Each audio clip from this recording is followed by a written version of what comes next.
Sugod na ta! Find the product of matrices. To find the product, first we must know if the number of columns of your matrix A is equal to the number of rows in matrix B. So in matrix A, you have 2 rows and 3 columns. So you have a 2 by 3 matrix. For your matrix B, you have 3 rows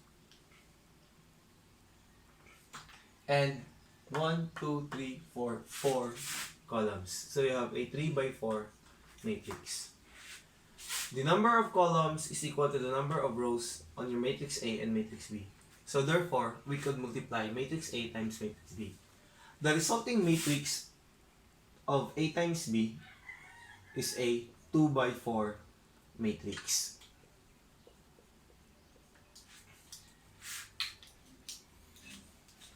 So let us solve for your matrix A times B. Solution.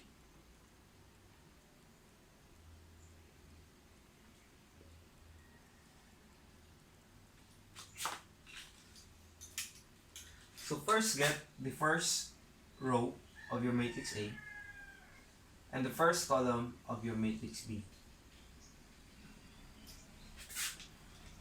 So for the first element of your first row, so you have 2 times 1, so that is 2 times 1, or simply 2,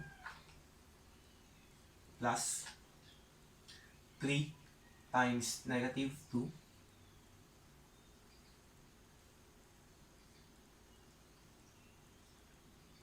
plus negative 1 times 3,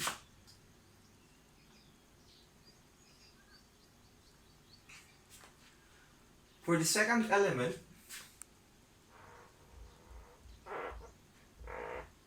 the first row, now have the second column of your matrix B,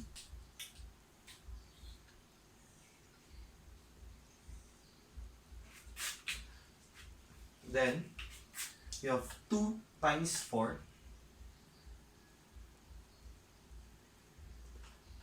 plus 3 times 2, plus negative 1 times 0, so that is 0. For the third element, now we will have the third column of your matrix.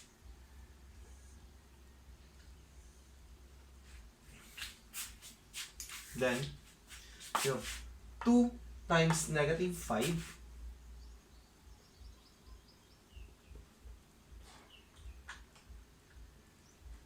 plus 3 times negative 1, plus negative 1 times 6,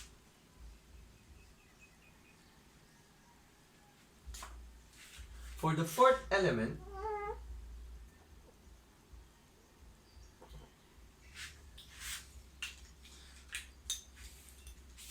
now you have the fourth column, then you have 2 times 7, plus 3 times negative 1, plus negative 1 times 2,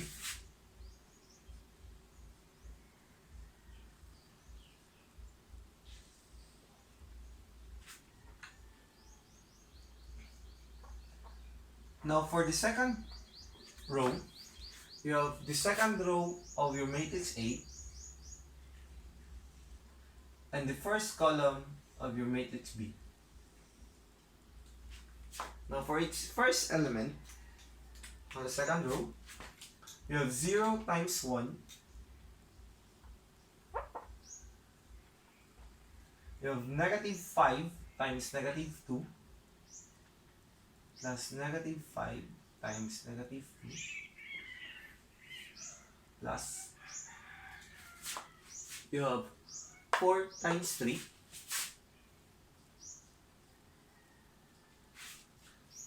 Then for the second element,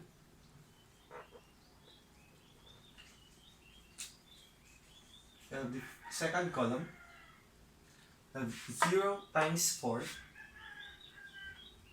plus negative 5 times 2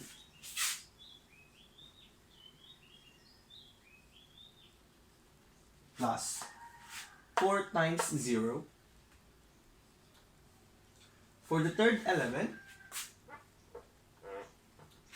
we have the third column,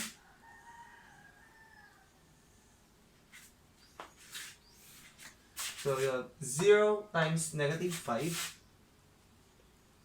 plus negative 5 times negative 1 plus 4 times 6 .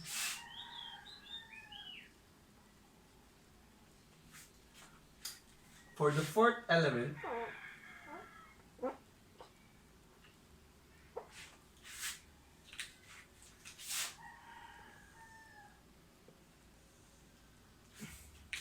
we have 0 times 7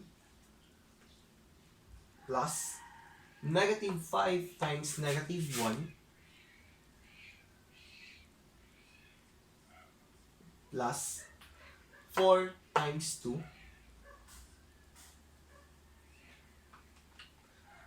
Then now, let us simplify. So your matrix A times B is equal to 2 plus 3 times negative 2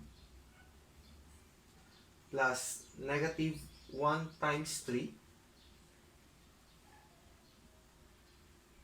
that is equal to negative 7.